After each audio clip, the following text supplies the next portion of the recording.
Ayer empezamos la cuarta. ¿Alguien recuerda que les comenté qué es la cuarta unidad y de qué se trata?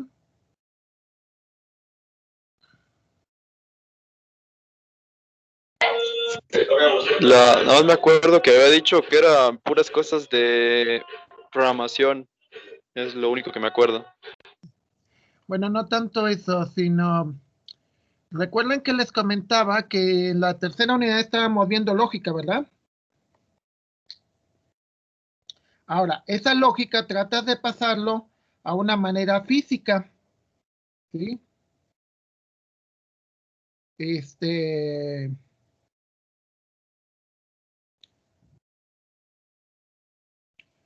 Y ¿cómo se llama?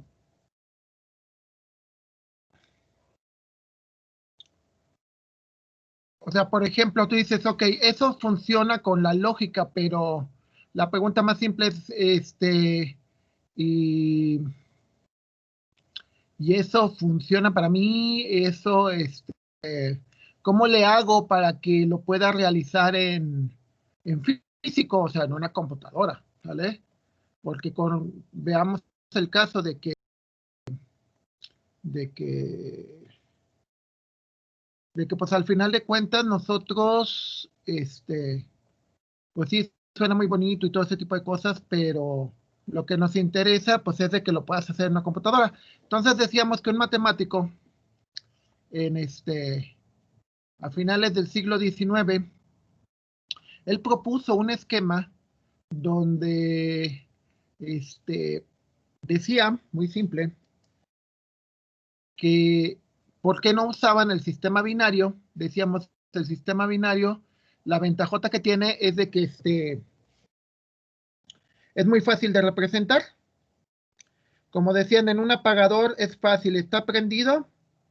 Este,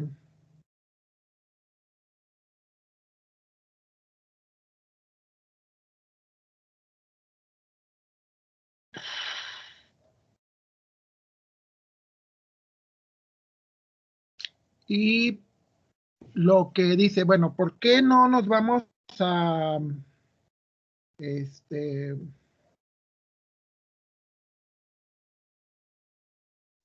¿cómo se llama? Lo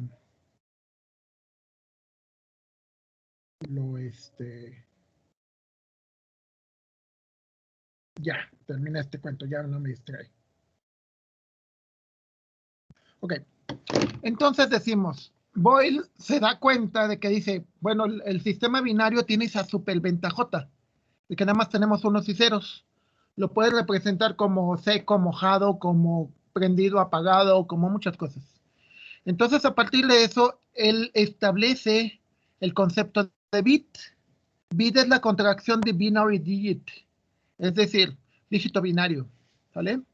Y recordemos que de los bits después se generaron los bytes y luego de los bytes se crearon los kilobytes y luego de los kilobytes se generaron los megabytes y así sucesivamente. ¿Estamos de acuerdo? Y ahí empezó toda esta historia del almacenamiento y de muchas cosas. Luego, él dice, vamos a generar los operadores básicos que en realidad son los mismos de la lógica matemática. Es decir, tenemos el operador de AND, que no es otra cosa más que la conjunción, en donde el resultado es un verdadero, es un 1, si los dos elementos son verdaderos, en cualquier otro caso es falso. Un o OR, que siempre es verdadero siempre y cuando los dos no sean verdaderos. Si los dos son falsos, entonces el resultado es falso. Y un NOT, que es simplemente una negación, ¿sí? O sea, es que funciona al revés. Si se fijan, son las mismas tablas de verdad que la lógica matemática, excepto que en la lógica matemática tenemos el falso como aquí lo tenemos como un 0, y el 1 que lo tenemos como un verdadero. Pero es exactamente las mismas tablas. Podemos tener un circuito, igual que en la lógica matemática, donde tenemos, por ejemplo, 3 entradas, tenemos Z negado, tenemos X y Y, o sea, pero bueno, regresando a la tabla anterior, que también es una parte importante. Estos operadores de aquí, nosotros los podemos ver también como operaciones aritméticas, Es decir, si yo el i lo veo como un por, 0 por 0, ¿cuánto les da?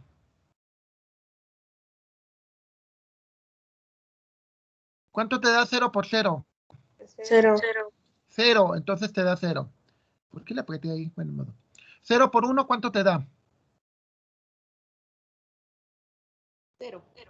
0. 1 por 1, 1. 1. Ok. Entonces él se dio cuenta de que, perdón, es que activé la ayuda, no sé para qué.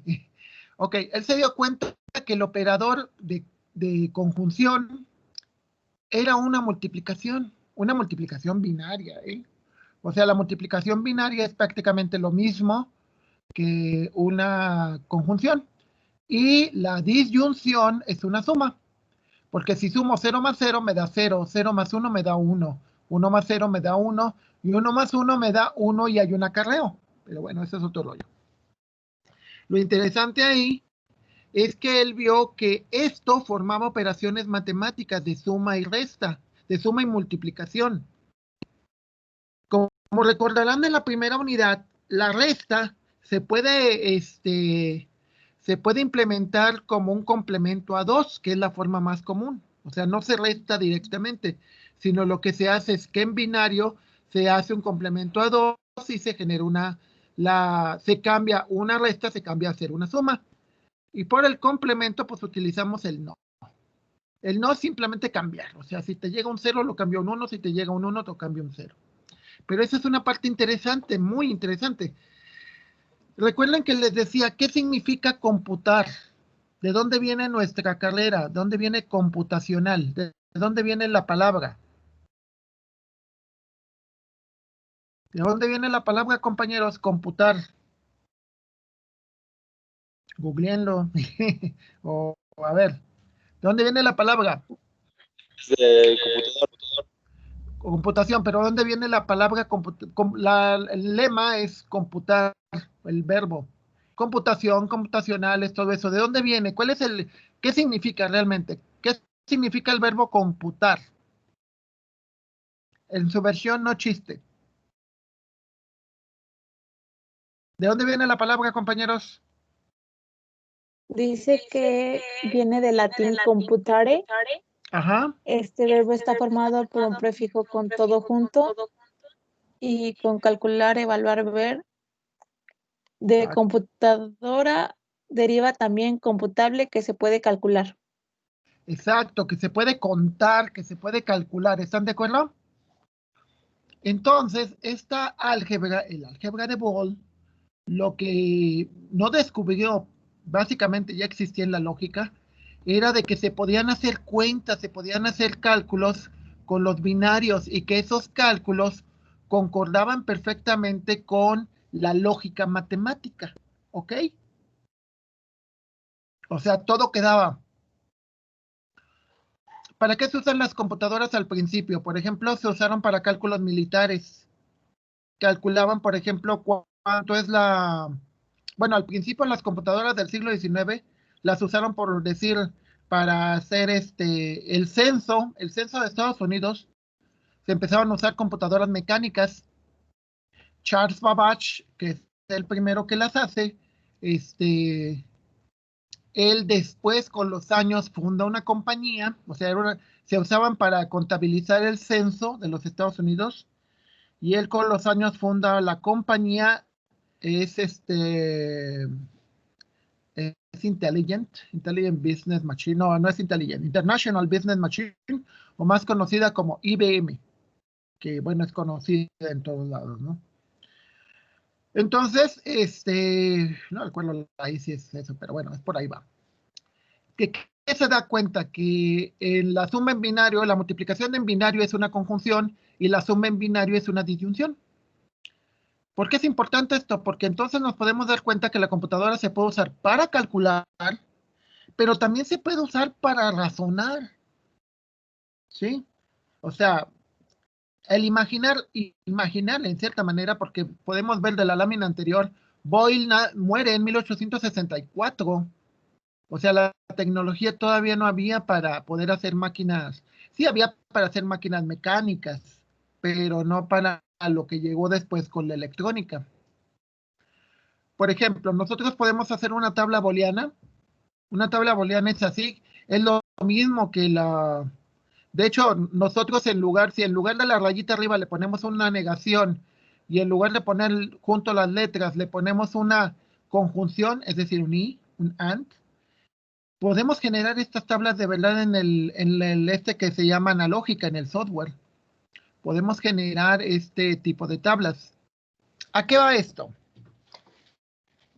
A que tú cuando generes una función booleana, generas una tabla de verdad donde te da todos sus posibles resultados. Y con esa tabla de verdad, tú vas a saber cuándo se comporta de una manera y cuándo se comporta de otra. Que ese es el principio de una computadora. De que digas, de acuerdo a qué entradas, cuál es la salida. Recuerden que les comentaba el principio de sistema. Sistemas no nada más son computacionales, ¿eh? Aclaro lo que te dicen, ingeniero en sistemas. Ah, ok, qué padre. Pero yo podría ser ingeniero en sistemas hidráulicos, ¿eh? Podría ser ingeniero en sistemas sociales, quizás. No sé, bueno, no creo que haya eso, pero hay sistemas de muchos tipos, ¿eh? El cuerpo humano es un sistema. ¿Por qué el cuerpo humano es un sistema?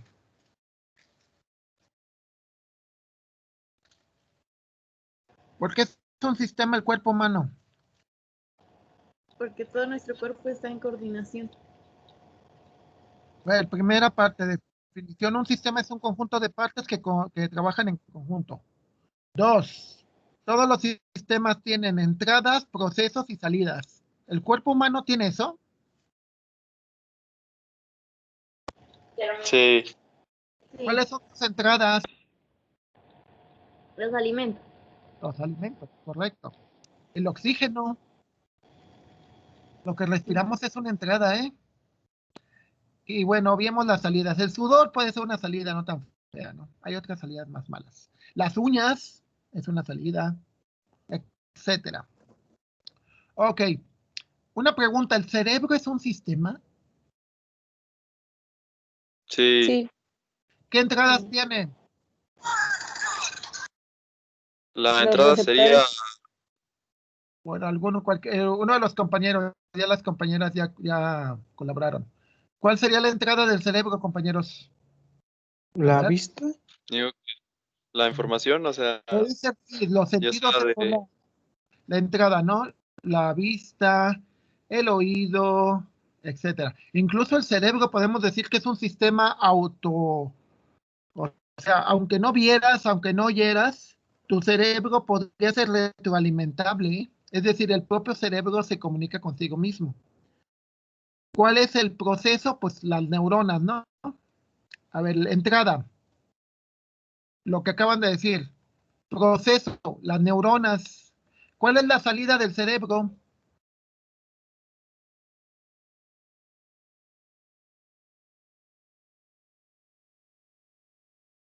¿Cuál es la salida, compañeros? Directamente no tiene, ¿eh? Pero puede hacerlo indirectamente al manejar otras cosas. Son señales eléctricas, ¿no? Claro, son señales. Las salidas podrían ser los movimientos del cuerpo. Puede ser, por ejemplo, una sonrisa. Puede ser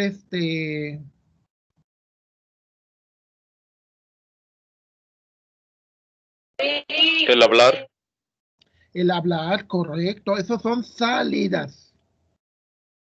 los reflejos, Los reflejos también son salidas. Salidas ya predefinidas. ¿Sí, compañeros?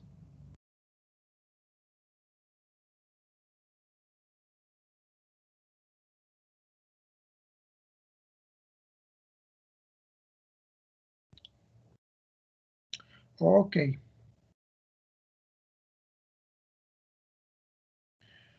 Ok. Bien.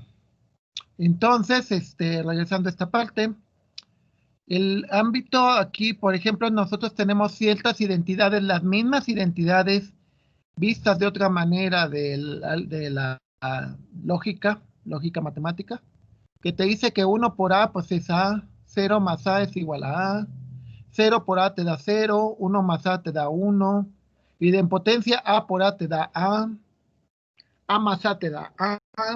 ¿Cuánto vale A? ¿Quién sabe? Cuando es una variable significa que puede ser 0, puede ser 1. ¿Sí? Entonces, a ver, antes de continuar con todo esto, voy a mostrarles que eso es muy importante para la unidad. De nuevo, a ver, aquí hay un detalle que quiero dejarles claro. Para aquellos que por la razón que gusten, por el bachillerato, o por los gustos, o por lo que sea, ya entiendan de circuitos, o hayan usado software para diseñar circuitos,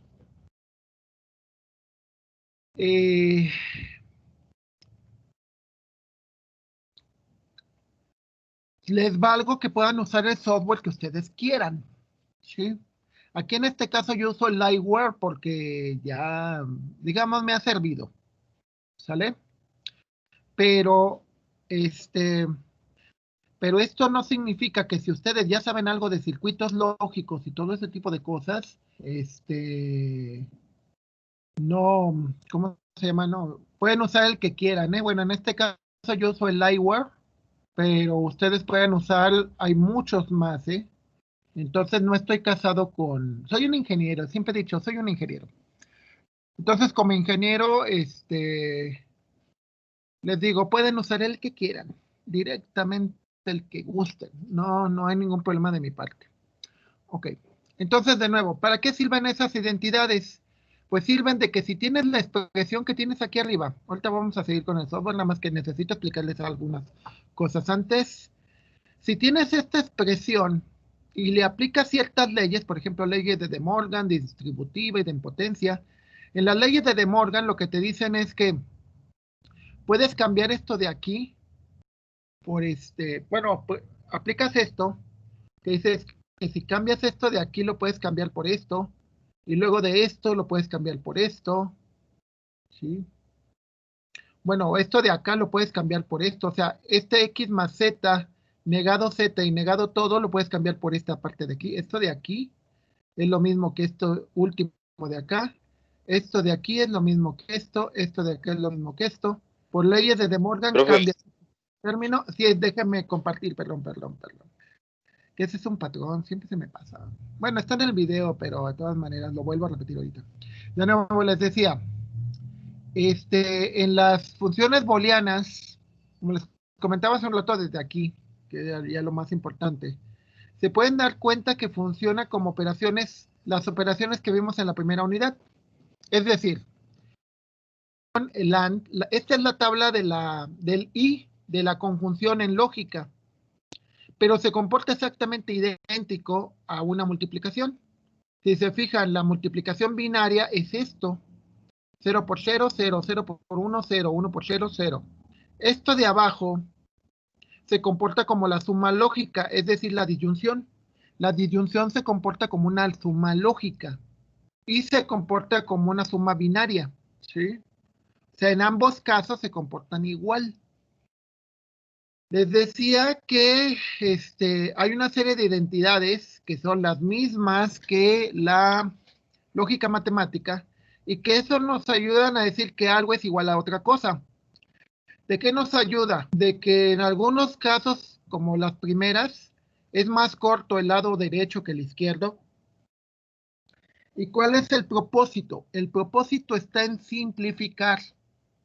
Si tú ves un computador de 1950, es más potente un iPhone, no sé cuántas veces.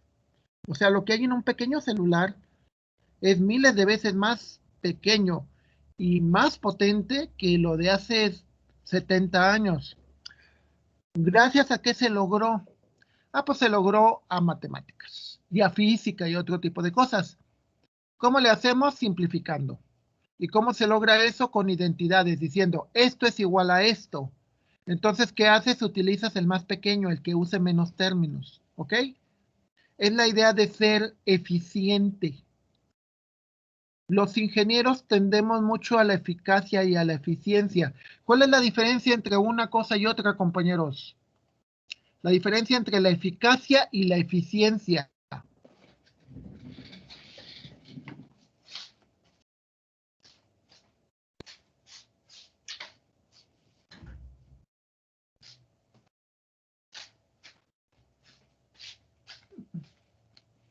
A ver, díganme, todos se quedaron callados.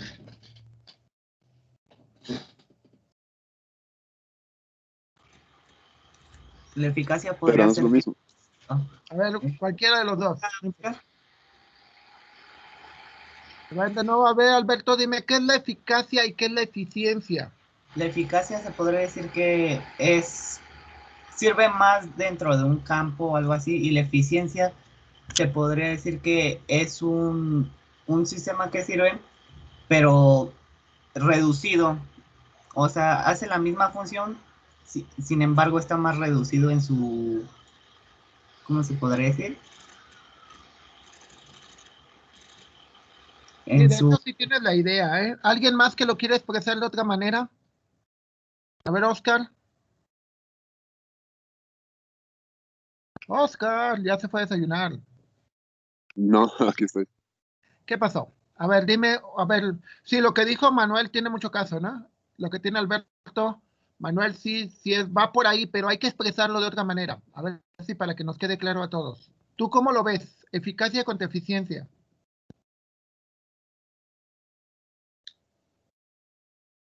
Siento que, bueno, la eficacia vendría siendo como cortar el tiempo para hacer algo y la eficiencia sería los resultados. Los resultados. Eso creo que se desvió un poquito más del...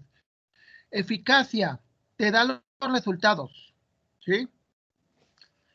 Eficiencia, te da los resultados, pero con el menor esfuerzo posible, ¿sí? A ver, veamos dos ejemplos. Uno, voy a tumbar un edificio junto a 200 personas con pico y pala y se ponen a tumbar pared por pared del edificio hasta que tumban todo el edificio. Eso es eficacia porque tumbaron el edificio. Eficiencia, le pongo dinamita a las partes de abajo, a los cimientos, hago una explosión controlada, ¡pum! Se tumba el de abajo y se caen todos en cascada. ¿Cuál fue eficiente? Los dos tumbaron el edificio, ¿eh? ¿Cuál fue eficiente y cuál fue eficaz? La explosión es lo eficiente y eficaz fue lo de los trabajadores. Exacto. Los dos tumban el edificio. Nada más que la diferencia es que el eficaz, los dos te da el resultado, pero de hecho hay una palabrita, se las voy a escribir en el chat, que eso es interesante aquí, que se llama victoria pírrica. Pírrica. Y la historia es la siguiente. Había un cuate, un rey de Epiro, un rey en una ciudad griega que pelea contra los romanos. Entonces, cuando él gana la batalla, pero él dice, pero se arruina porque le costó muchísimo ganar la batalla. O sea, le costó muchísimo pagarle a los mercenarios y todo eso. Entonces, cuando logras ganar algo, pero te cuesta más caro, por ejemplo, les pondré el caso. La semana pasada que estuve haciendo estuve arreglando una llave del lavabo, me equivoqué, tuve que, o sea, pensaba nada más cambiar la llave y ya, que llegué y compré la más barata, 250, bla, bla, bla. Pero le calculé mal, se me inundó el baño, tuve que secarlo, no nada más yo solo, me tuvieron que ayudar mis hijos y mi esposa, bla, bla, bla. Tardé casi todo el día. Y aparte tuve que comprar otra llave, porque yo pensaba que el problema era la llave, pero creo que el problema era yo, que yo no sé, yo no soy plomero. Entonces me tuve que comprar otra llave, compré dos juegos de llaves, compré dos compré otro juego de mangueras. Al final yo creo que me he de haber gastado como unos 700, 800, como unos 700 pesos. La pregunta es de que si directamente hubiera comprado la pura llave de 250 y contrato a un plomero que me hubiera cobrado unos 300 pesos, más o menos, la pregunta es, en los dos casos hubiéramos arreglado, digo, porque arreglé la llave. ¿Cuál fue eficaz y cuál fue eficiente?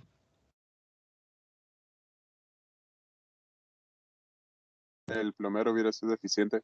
Exacto. ¿Y quién fue eficaz? Usted. Sí fue eficaz porque sí funcionó, ¿eh? Sí, ahí está ya jalando. Pero no fue eficiente. Las piernas, porque tengo que subirme al techo para cerrar el agua. Me quemé porque me salió todo el agua hirviendo, etcétera. Me quemé las manos. ¿Me explico? Cuando algo que tú haces te cuesta más que lo que esperabas ganar, se dice que es una victoria pírrica. Y se dice por ese rey, el rey Pirro, que te dice, o googleanla, se dice que es una victoria pírrica cuando ganas, pero te sale más caro ganar que perder. ¿Sale? Cuando te salió carísimo ganar. Y en ese caso sí logré cambiar las llaves, pero fue una victoria pírrica. O sea, no me convido. Ok, entonces, ¿para qué te sirve esto? Te dice que, por ejemplo, dices, en la distributiva, de este lado son 2 operadores, de este lado son 3 operadores. Entonces, aunque logres disminuir uno, ya lo haces eficiente. En la siguiente lámina, lo que podemos ver es que de esta expresión que utiliza 1, 2, 3, 4, 5, 6 operadores, aplicamos leyes de De Morgan para cambiar esto por esto y nos da esto de aquí. Aplicamos la ley distributiva, o sea, multiplicamos y nos da esto. Luego generamos la ley de idempotencia y la ley inversa y nos da esto.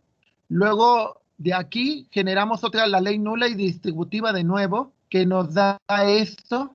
Y luego de aquí generamos una ley inversa, identidad nula, y de esto nos genera esto. Y por último, de esto de aquí lo simplificamos a esto, es decir, de toda esta expresión de arriba que usaba 6 operadores, con todas las matemáticas y todas las leyes de identidad, se convierte en solamente un operador y te da el mismo resultado. ¿Cuál es la idea? Pues la idea es de que yo use las leyes de las identidades para convertir algo en otra cosa de tal manera que esa otra cosa sea más eficiente. ¿Sí? ¿Por qué es importante? Porque yo como ingeniero, si yo como ingeniero pienso en eficiencia, es más posible que conserve mi trabajo, güey. O sea, porque al final de cuentas a mis empleadores, o si yo soy el dueño, vas a generar siempre una,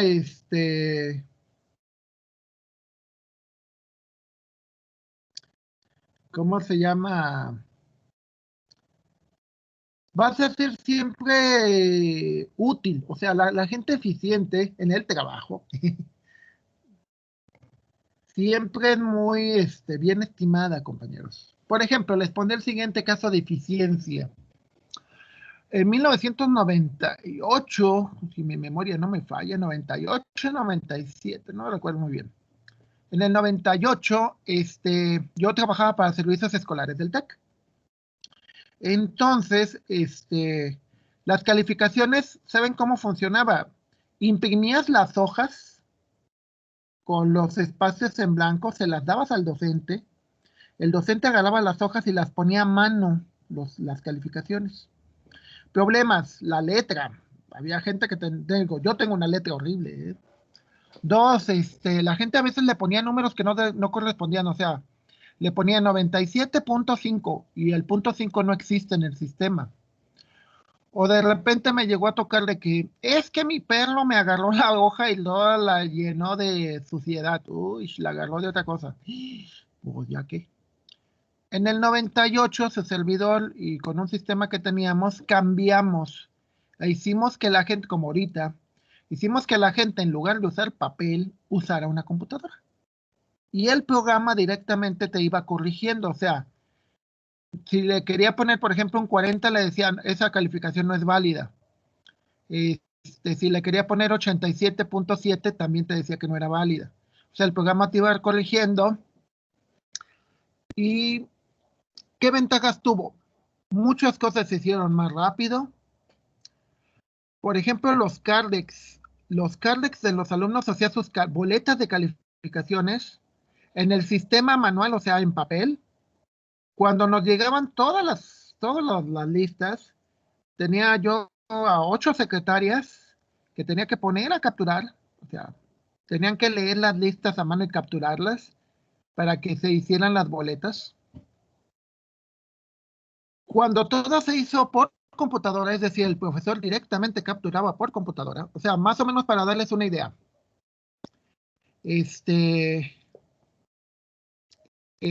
¿Cómo se llama? Por decir, terminábamos de recibir las calificaciones en papel y para darle las boletas a los alumnos, más o menos eran de 2 a 3 semanas en los que las compañeras capturaban calificaciones y luego los maestros checaban de que no hubiera habido ningún error para firmarlas, etcétera, etcétera, etcétera. Entonces tardaba un proceso de 2 a 3 semanas, 3 semanas, para que imprimiéramos las boletas y luego ya se cortara y se le diera a los alumnos. Con el sistema por computadora, o sea, hagan de cuenta que terminabas un viernes. Ese día yo me quedaba en la tarde, el viernes en la tarde, y al sábado terminaba. Y, o sea, automáticamente ya existían las calificaciones ahí porque llegaban directamente a la computadora. Todo era por computadora. Entonces, si el viernes terminábamos el proceso, para el martes entregábamos boletas. O sea, en 2 días, 3 días hábiles. Es decir, convertimos un proceso de 15 días, lo convertimos en 2 semanas.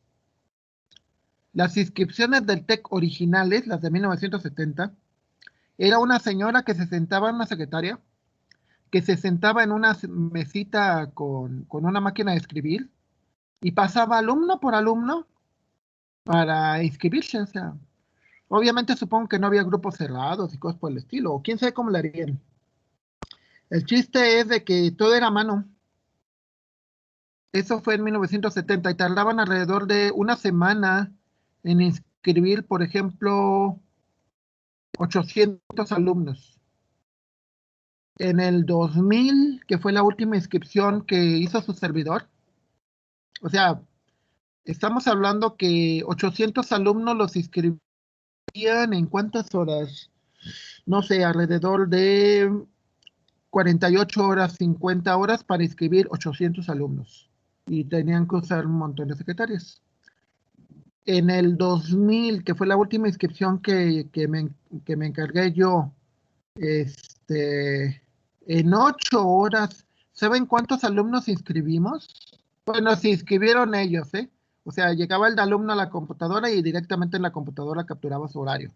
Antes del internet, obviamente, ya con el internet ya no es necesario nada de eso. En 8 horas capturamos 4,000 alumnos. Entonces, eso es eficiencia. Ustedes como gente de sistemas van a trabajar con eficiencia. Luego, bueno, ¿qué es la idea en esto? La idea en esto es que varias fórmulas pueden tener la misma tabla de verdad. Si tienen la misma tabla de verdad, significa que son equivalentes. ¿Sí? O sea, por ejemplo, yo puedo decir que esto de acá es lo mismo que esto de acá. ¿Cómo lo compruebo? Con los valores de la tabla de verdad. Si la tabla de verdad son igualitos, entonces yo puedo decir que la expresión es igual. O sea, es lo mismo. ¿Cuál es la diferencia? Que uno puede ser más eficiente que otro. Ahora, las computadoras actuales, digamos, Ball, esto lo define en el siglo XIX. En el siglo XX, básicamente alrededor de los años 30, 40, es cuando se empiezan a definir, dicen, bueno, ya que empezó a ver la electricidad y todo ese tipo de cosas, Bueno, ¿y por qué no esto se puede generar? Podemos generar una máquina de propósito general, que bueno, en el caso inicial, puede implementar las características de un circuito booleano y que funcione con lógica matemática. Y bueno, ¿qué es lo que se pretendía? Primero, con la lógica booleana, lo que queremos hacer sobre todo es que al optimizar son las cosas más baratas, consumen menos tiempo y son más rápidos. Imagínense, a mí me tocó en 1986, me tocó la primera inscripción en la que se usaron computadoras en el TEC. ¿Saben cuántas horas me costó inscribirme en el primer semestre porque no era en automático? ¿Saben cuántas horas me tocó? Me aventé 8 horas en poderme inscribir.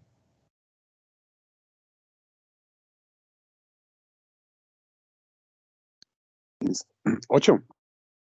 8 horas me tardé en inscribirme. Una pregunta, ¿cuánto se tardan ustedes? Como en la plataforma, Ajá,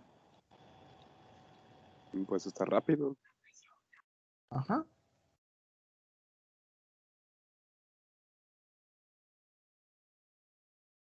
Ok. Entonces, mm, ajá. Ok, me dicen que hay reunión. Yo no sabía. Voy a preguntar porque me dicen que hay una reunión. No digo de mi departamento. Y pero bueno, es raro. Ok. Este, pero bueno, ya les avisaré en caso de que no me hagan una reunión y que tenga que salir, pero bueno. ¿Qué es lo que intentamos con esto? Generar circuitos más baratos que consuman menos energía, porque obviamente al tener menos circuitos consumen menos y muchas veces más rápido, obviamente mucho más rápido. Entonces, bueno, les decía que todo se basa en el concepto de compuerta. Compuerta, ¿por qué se le llama así? En el inglés es más fácil porque la palabra es gate o puerta. Una puerta, ¿cuál es su función? Si está cerrada, no deja pasar. Si está abierta, deja pasar. Que si se fijan es binario. Si lo vemos en en una forma eléctrica más bien, yo puedo tener dos cosas, que es la VCC, que es la corriente, la fuente de poder, que puede ser, no sé, el interruptor, bueno, donde tengo el enchufe, la batería, no sé, de dónde viene la energía, y tengo de este lado abajo tierra, ¿sí? Recordemos que por eso las clavijas tienen dos, para decir, de uno vienen los electrones y de otro bajan los electrones. Creo que, bueno, cómo funciona la electricidad y todo ese tipo de cosas, pues creo que ya lo han visto en alguna manera, ¿verdad? Entonces, la idea de todo esto es que tú puedas crear una puerta. ¿Qué se le llama una puerta? Que cuando tú lo necesites, la puedas cerrar y cuando tú lo necesites, la puedas abrir. ¿Sí queda claro eso? Sí. Eso es lo que podemos entender como una compuerta lógica. Bueno, primero hay partes primero. Esto funciona más como un transistor, en la cual tú puedes generar eso. Tú puedes decirle cuándo lo quieres abrir. Abrir es que pase la corriente.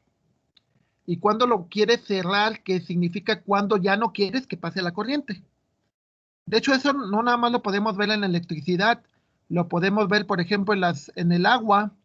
No sé si han visto en las tuberías que hay unas palancas, una llave de paso. La llave de paso funciona como una puerta, ¿no?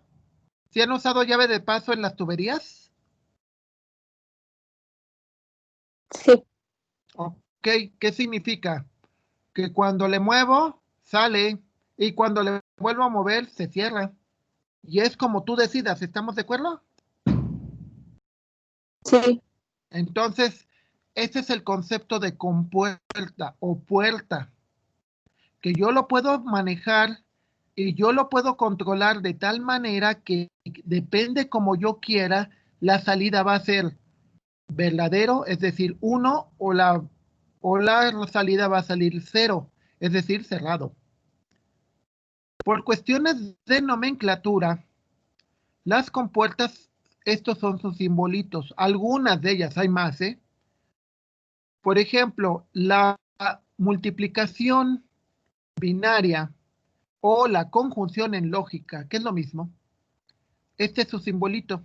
Y te dice, tengo dos entradas X y Y. La salida lo va a determinar el valor de estas entradas. Si el valor es 0 y 0 en X y Y, la salida va a ser 0. Si el valor es 1 y 1, la salida va a ser 1. Como les di, el concepto de sistema. X y Y son las entradas, X por Y es la salida. Aquí en este caso, en la disyunción o en el or en inglés, la salida va a ser la suma de los dos. Es un aditivo, es un sumatorio. Y en este caso es una negación, es decir, si entra con un valor, sale con el contrario. ¿Sí? Entonces, por ejemplo, aquí, bueno, estas son las básicas. Les digo, esta es la suma, esta es la multiplicación, esta es la suma y esta es simplemente la negación. El siguiente, el OR exclusivo. El OR exclusivo es lo mismo que una disyunción, con la diferencia de que los dos elementos tienen que ser difíciles.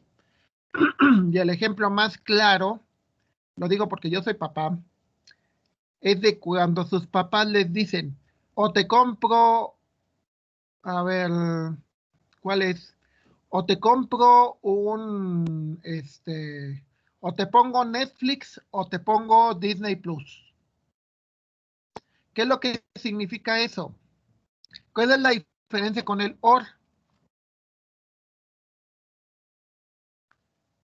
Digo, ya va a llegar el Disney Plus, ¿eh?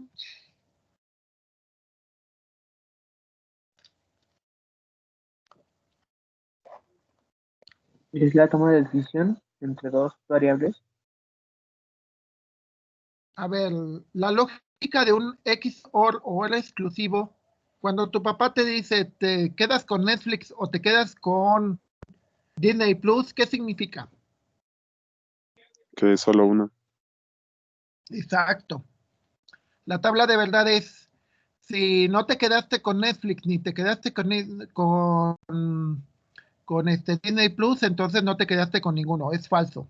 Si no te quedaste con Netflix, pero sí te quedaste con Disney Plus, es verdadero. Si te quedaste con Netflix y no te quedaste con Disney Plus, entonces es verdadero. De que te quedes con los dos es falso. O sea, cuando te dice eso tu papá, una de dos, o te quedas con uno o te quedas con el otro, pero la tabla de verdad es que ni te quedas con ninguno ni te quedas con los dos. ¿Sí? Es decir, la promesa es que te vas a quedar con uno de los dos, pero no los dos. ¿Sí queda claro la idea? Sí, profe. Ok, entonces este es el simbolito. Pero si se fijan, también es muy interesante, porque esta tabla de verdad también te sirve para ver el concepto de diferente. Bueno, más bien de igual, no más bien de diferente. Te dice si si las dos entradas son iguales, te marca 0. Si las dos entradas son diferentes, te marca 1. Entonces, el O exclusivo también te puede servir para, si tienes dos valores que quieres comparar, te puede indicar, si los dos son iguales, te va a dar 0, pero si los dos son diferentes, te va a dar 1. Y es muy interesante porque cuando tú realizas un programa, muchas veces quieres hacer comparaciones de que si los elementos son iguales o los elementos son diferentes. Ahorita que están con sus primeras prácticas de algoritmos, un elemento súper importante es comparar. Se llaman puntos de inflexión. Cuando hacen un sí. Si ya va a ser las 11 y ya no alcanzamos a ver el siguiente tema, entonces termino la sesión y continuamos mañana. ¿Sí? ¿Hasta aquí alguna duda, compañeros? No, ninguna. Si los alumnos nadie expresa ninguna duda, entonces termino la sesión.